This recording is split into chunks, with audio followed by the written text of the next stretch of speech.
Are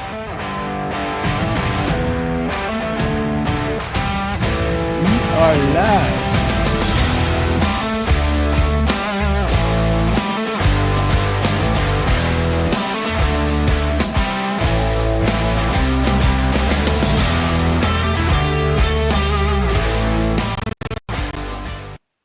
All right. Welcome. It is the StewKast, episode 41. I am Lou Marconi at omarconi251 on Instagram, at omarconi1973 on X. I am with Corey Castle at Corey Castle everywhere. Thank you for joining us. This is the StewKast. It is on the Combat Zone Network, a subsidiary of the Fans First Sports Network. Before we do anything, check out the sponsor of the show in the details. Click on the link, Hemisphere Coffee Roasters. Order up some coffee and tell them Lou sent you. We're going to be reviewing Backlash and talking about Dark Side of the Ring with the Billy Jack Haynes episode. Wrestle talk. And I wouldn't mind if we also reviewed some SmackDown and Raw. Just to, if you got it, yeah, go ahead. I thought Monday Night Raw. The one thing I'm just going to say about Raw was they did a wonderful tribute to Sabu. Yeah, that was very nice. That was very good of them. Very classy, guys. Good job. And also, our hearts, our thoughts, our prayers, our condolences go out to Sabu's family. Sabu, the ECW hardcore legend, passed away at the young age of 60 years old. I don't think it was. I found out on Sunday. Did it happen Sunday or Saturday? I'm forgetting now. It was over the weekend. It was over the weekend. Definitely. I mean, dude, I have to say,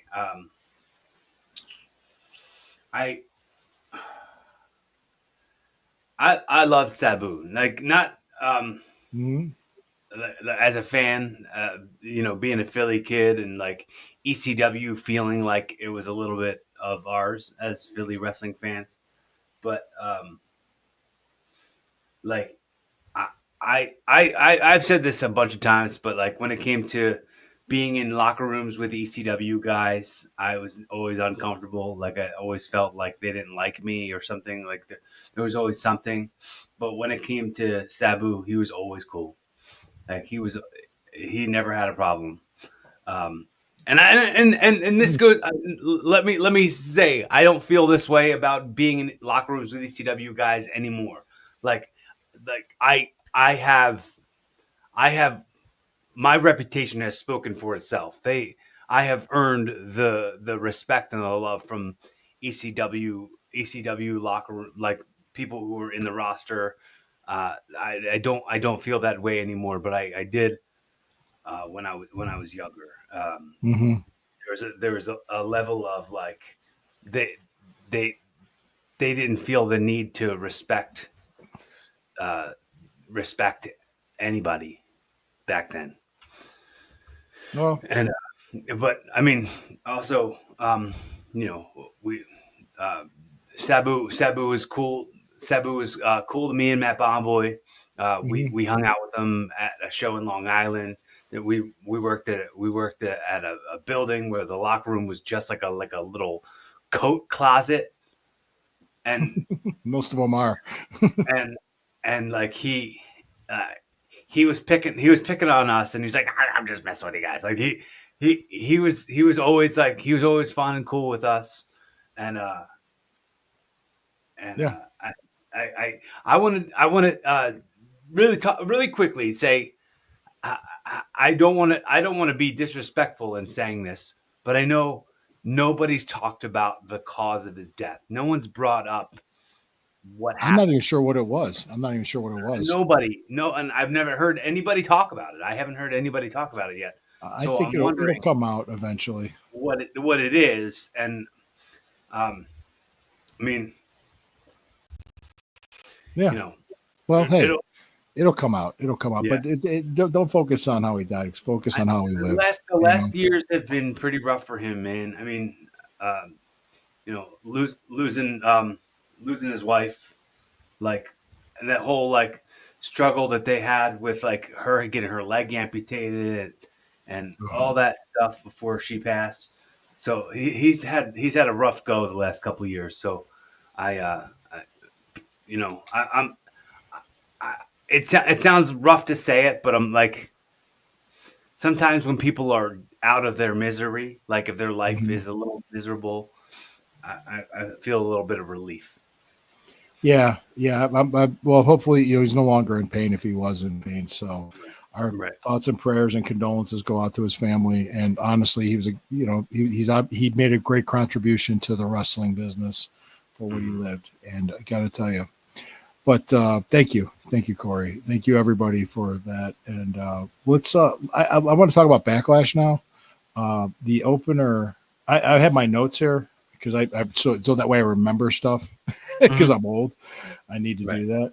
Um, was it? Oh, it was for the. Was it for the U.S. title? It was the Jacob The Fatu, 4-way. L.A. Knight, McTower, yeah, Priest.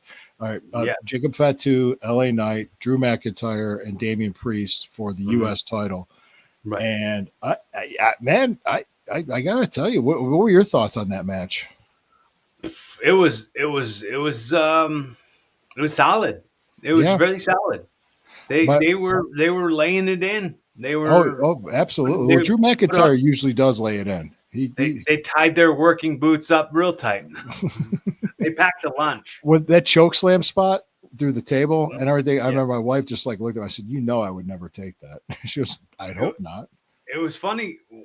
Uh, I don't Mhm. I don't want to bash it. I'm not picking it apart in any way, but it was funny the way like he when he like did the choke and then like he started. All right, Shane Sanchez, you got a fan there, Corey. Thanks, All Pink right, man. I appreciate it, dude. all right. Uh, and then, and the choke slam as he was doing it, he Mhm. was like taking a back bump at the same time. Like Yeah, as he went up with it, he was like back. He was already back taking the back. I mean, yeah. rewatch the I'll have bump to watch it again. because they showed it in replay, and I noticed it in the replay, and I was like, oh, that's bizarre. That's how he But protected himself, probably. yeah. He took care Yeah. of the other guy and he took care of himself. Uh, Hmm. I have nothing to Yeah. pick on. I have nothing bad to say. I have nothing wrong to Yep. say Well, about p- Luis at all. the first thing about this Backlash pay per view, there's no title changes. Right. No Well, I title mean changes. the Alyssa and I sat down to watch it together. Uh, she said to me before it was happening. She was like, "Is Cody Rhodes on this card? No. Is Rhea Ripley on this card? No. Like is Seth Rollins on this card? No. Nope. Paul Heyman on this card? No. No. Like Roman Reigns? CM No. Punk on this card? No. Roman Reigns on this card? No. So we were watching that first match, and she fell asleep, and she slept through the whole thing. Like she she Speaking she of was like falling asleep, we were on the new couch that I just told you about earlier today. We were on the new couch, and I was reclined, and she put the pillow on my lap, and just she was, and this is the joke I made to her. She was Garfield from the comic strip with the Z's over his head, like minutes mhm, into the first match, and she slept through the whole thing. she must have been tired. Yeah. Yeah, must have Uh, been. you had Becky Lynch and Lyra Valkyria for the women's intercontinental. I think it was. Yes. Hmm. Uh, I thought the finish was sloppy. I just Uh, mm. Have you ever heard me talk about moves for moves' sake? yes. That match was all moves for moves' sake. Like there was no psychology. It was just moves and then moves and then moves and then moves and then moves. Not complaining, not bashing it because they did them well. They didn't mess anything up too bad.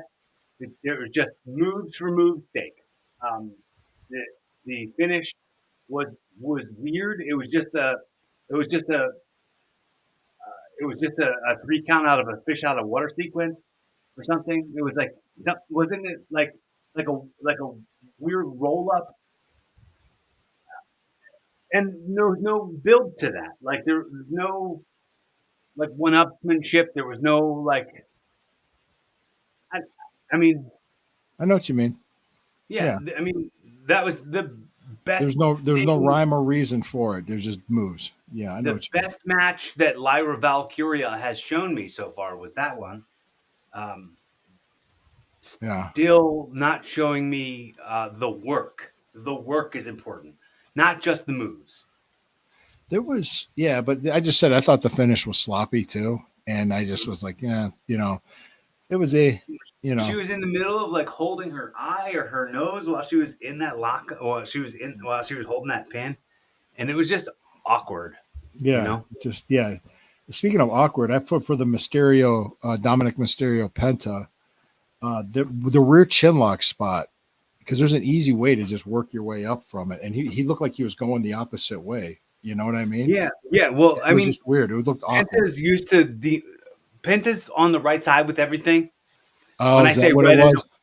when I say right, I don't mean the awkward. I don't mean the right hand. I don't mean the right like as in accurate. I mean right Correct. as in the Right other side. opposite, Right the side. right Yeah, side. because he's So Mexico. Mexico. right. So the way Dominic was trained versus like how there was a communications barrier. I don't want to say language barrier because they both speak both languages.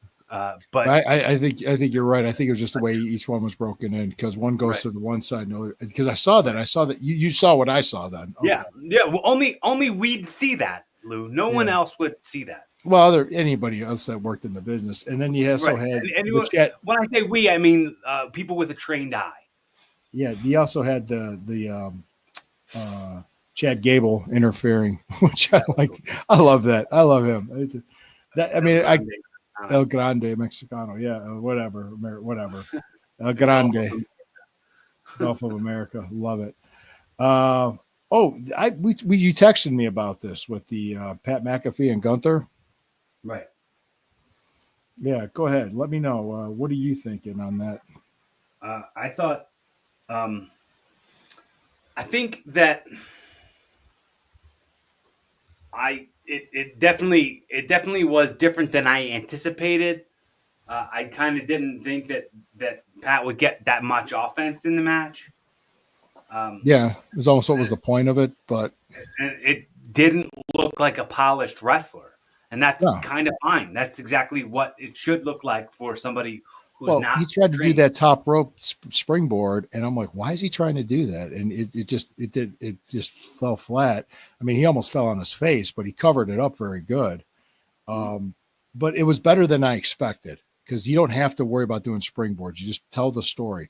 They told the story in the match. They told the Right. story, which I liked it, and he showed the fight, which was great. But yeah, and I like the stuff with Michael Cole in there and the psychology of it. So that I thought, okay, yeah, The it, the mhm. suplex holding the foot gimmick was Yeah, a very indie heel manager spot. Like not something you'd see in the WWE done by baby faces. yeah, it would have been funny if I said, "Oh my God, this can't be the finish." I think that was a No, great false yeah, finish. it was. Yeah. Yeah, uh, Every time it looked like Pat McAfee was going to get the win on that match, I was like, "Oh, don't do this to Gunther. Don't do this." But like it went the way it was supposed to go, yeah, you know. yeah, yeah. And then I think that we had one last match in that, which was the Orton Cena. I love it when Cena comes out and I hear John Cena sucks. John Cena sucks. Dude, the Heel fans John are Cena. so conflicted about how to react to John Cena as a heel. It was so funny because like they were I had never heard this sequence of the sequence of chants that took place at Backlash when the fans all went, "You can't wrestle," and then half the fans went, "Yes, he can. You can't wrestle. Yes, he can." Like that, I never heard that before, so that was interesting, and maybe something we'll probably hear in the future again.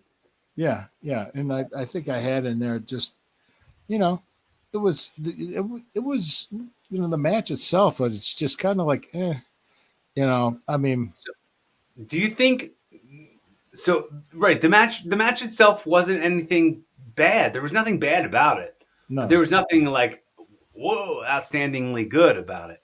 Um, it was a moment. We'll never see John Cena and Randy Orton wrestle again. That was the last time we'll ever see that. Um, and then I went like, if if if he doesn't drop it to Randy Orton, and that wasn't what the finish was, because I was like, as soon as he was doing this, like nobody can beat me thing, and then Randy Orton like surprised him into the RKO. I was I was like, yeah, Orton's taking it right then. Like when Orton first uh, came on the scene and was the challenger for him from a couple weeks ago on Monday Night Raw. I was like, yeah, I mean that makes more sense than anything to have Randy Orton take it from him and then get closer to the record. I mean, that it makes sense to book it that way, but it looks like they're not going to do it like that. It Yeah, looks and tell me if you see this as well. It looks like probably it's going to be that he loses it back to Cody before he retires. probably. I mean, interesting, interesting thought process. Yeah, they did the belt spot. They're going back to the belt. Right. And That's going to be the yeah. yeah. Then I think there's going to be a the I had the arc. Everybody gets an RKO. All the road agents got RKOs. Yeah. You get an RKO. You get an RKO. It's like Oprah. But Hurricane and Jamie Noble and who else got one? Nick Aldis got one. yeah, Yeah. everybody did. Yeah. Vari. Was Yeah. was Adam Pierce there? Was AP there? I don't No. think so. Yeah, I don't think so. But overall, I mean, it was a good show. I mean, it's just it was what it was. I mean, It lacked star power. yes, that's true. But That's why Alyssa fell asleep. But anyway, I think next week we're going to be doing Raw and SmackDown review, and then we're going to talk more Dark Side of the Ring, because interestingly enough, tonight's Dark Side of the Ring is about the original Sheik, Ed Farhat, that is Sabu's uncle. Mm-hmm. And Sabu will be in this quite a bit. He's been in other Dark Side of the Ring episodes, so Right. yeah, he's talked a lot through these. Speaking of Dark Side of the Ring, the Billy Jack Haynes, and I've said this. We all knew who he was in the 80s growing up, because he did have a short WWF run, but he also he was on every magazine cover. So before the days of the internet and being able to get tapes and everything, you kind of went to the stores and you went to the magazine stand of the stores and you got wrestling magazines to kind of know what was going on in other territories. And Billy Jack Haynes was always on the covers of these magazines because he had that look. He had the look, and just hearing the stories from him was just absolutely insane. Did you see the part when they talked in the Dark Side of the Ring when they talked about the boys on the tracks? Yeah, that was such a mystery. Like, why would he come forward with something that like was not even like? Well, their murder was unsolved because Right. what Billy Jack Haynes said. Let me just start this up. I remember it was like 1988, something like that, where it aired on Unsolved Mysteries, which was a primetime NBC show on Wednesday nights. And I was in high school, and I remember what happened was these boys left out to go night hunting, which was they did an illegal form of hunting. They had a flashlight. They were going to shine the light in the animal's eyes and then shoot it, which was illegal to do that. Right. But they were out with a rifle and a flashlight to go hunting, and they were found hours later. A train ran them over on train tracks because their bodies were laying and they weren't moving, and they were covered in a tarp on a train track. The train ran them over because the conductor couldn't stop in time, and the train ran them over and mangled the bodies. And according to the coroner, he said they had enough marijuana in them, saying that they each smoked 20 marijuana cigarettes, which was like ridiculous. It's like, what? We laughed when we heard that. We were teenage kids and we knew more. And like, marijuana cigarettes. Marijuana, that's what they said on the show.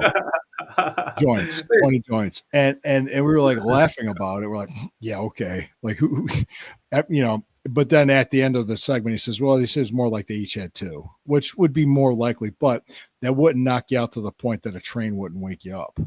Right. Because that's what they were saying. That's why they passed out on the train tracks, but they were covered. They were covered in. Hey, good morning, Renee. Yo, what up, buddy? What up? So where they were covered, and according to Billy Jack Haynes, these kids showed up at the wrong place at the wrong time. There was a drop from a plane of drugs, and he said he was helping traffic drugs in Arkansas through the Clinton government. Bill Clinton was the governor of Arkansas at the time, and this is what he was saying. And he was saying that he was a part of drug traffickers, and the coroner worked for Clinton, and it said that. So, which kind of like it was ridiculous. No kids are smoking that much. No, it was that was the story, and that was according to Billy Jack Haynes. He said he wrestled King Kong Bundy, and then he went and did this. And I have no idea if that's true or not. I don't know. I'm not sure. It aired on Unsolved Mysteries in '88, so it happened like a year or so before, and the families never got to know what exactly happened to them or how they ended up on the tracks, passed out. But the drug dealers, the kids were just in the wrong place at the wrong time. They walked in on a drug drop. They got killed. They were left on the tracks. They figured the train would run them over and cover up all the evidence. That's pretty much what happened. So whether or not the Clintons were involved, nobody knows. You can't say that. I mean, you don't know, and I don't know. And Billy Jack said a lot of crazy shit. So yeah. And that yeah, it's true. It is a sad but great story. But go ahead, Corey. What were you saying? That haircut wasn't helping anything when he was coming out with that mop top. Yeah, the Beatles haircut. Yeah. Yeah, he was just like a crazy old man at that point. Well, also we were trying to say too that there was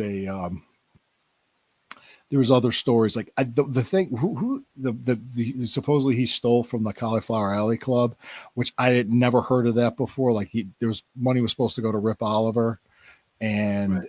He ended up getting the money and took off with it. So there's Billy Jack denies it, of course. Right. No proof of it, but there's also that he took Rip Oliver's money, he took his medications. So I don't know. He had problems though. The real serious situation he's in right now is he's in jail waiting trial for murder because his wife, he claims it was a mercy killing. She was a lot older than him, and she was suffering from dementia. Right. I didn't get too far. I just gotten to like beyond the train tracks part. So I didn't get to the part in the episode where he talked about the wife. Yes. Yeah, we talked about Sabu at the beginning. Yep. Yeah. But the part where there was hours long standoff, that I didn't hear any explanation behind that. I saw that in the news clips part in the beginning, but like, did they unbox that anymore about like what this hours long standoff thing was? Not really. They just said he eventually gave himself up and he went to jail. Yeah. Yeah. Weird. Very weird. Yeah, it's weird. It's weird. But the thing is, Jim Cornette made the best point because he was a guy on the internet saying all these crazy things for all these years.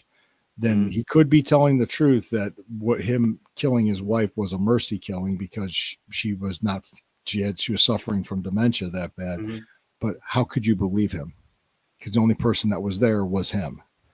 But I mean, like, did anybody else have any interactions with his wife to know that she had dementia? There was family that knew, yeah, but I don't, to what extent it was, I'm not sure. But there was a lot of family members for her that wasn't happy she married Billy Jack. Right. But he was also saying while he's in prison, like, I didn't do that. I didn't murder her. And you guys will find out. Like, but they're then saying it was a mercy killing, a mercy murdering. Like, if you did kill her, that is second-degree murder. Like, that is like what you're in jail for. Right.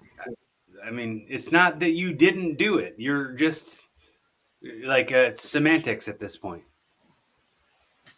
Right. I really don't know the whole story. Court of law will decide it. I'm not sure what Oregon law says, what they would consider it. I have no idea how they are about euthanasia in Oregon. I don't know.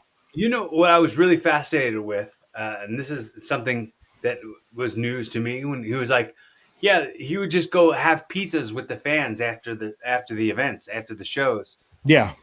That wasn't something I ever heard of from anybody talking about Billy Jack. Yeah. Thank you, Renee.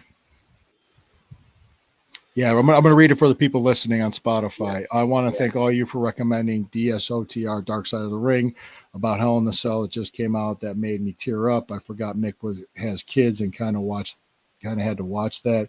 The daughter was blanked out all of her memories of witnessing them. Yeah. And he corrected himself. He said that witnessing that. Yeah. Oh yeah. Yeah, I remember that. His wife was hot with him for doing that. That he could have been killed. Mick could have died doing that. You guys understand that he could have died. Yeah. That was insane. He's like, I mean, it would have. No stunt is worth that. So, but anyway, the majority of people to go through something like that wouldn't survive it.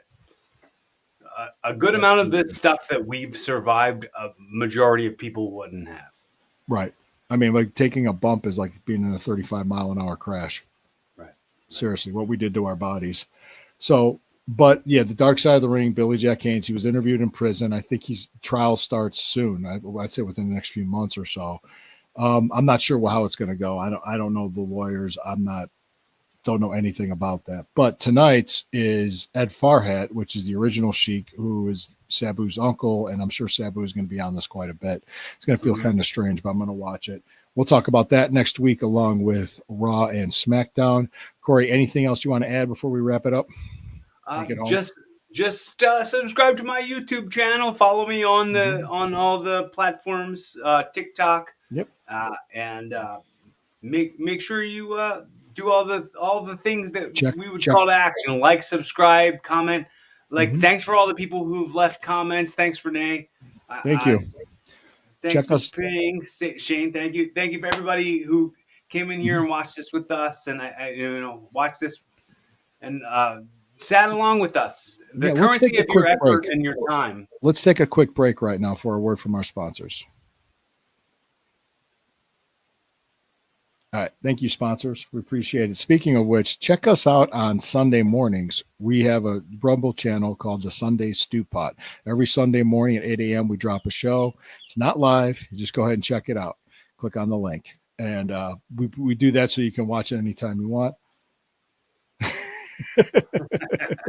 Thank you. Thanks, Renee. It's early morning for him. I know where he's at. Yeah, it's early morning. We appreciate it. Hey, guys. Thank you again for showing up and helping us out and supporting us. Check out my stuff on the Fans First Sports Network for doing my coverage, and the Fanatical Elves Network for the Cleveland Browns. You guys have a wonderful day. We appreciate each and every one of you. Hey, we'll see you next week. Also roasters, check them out. Yep, Hemisphere Coffee Roasters. Click on the link. It's all Moose Center. We did that earlier. Thanks. All right, here.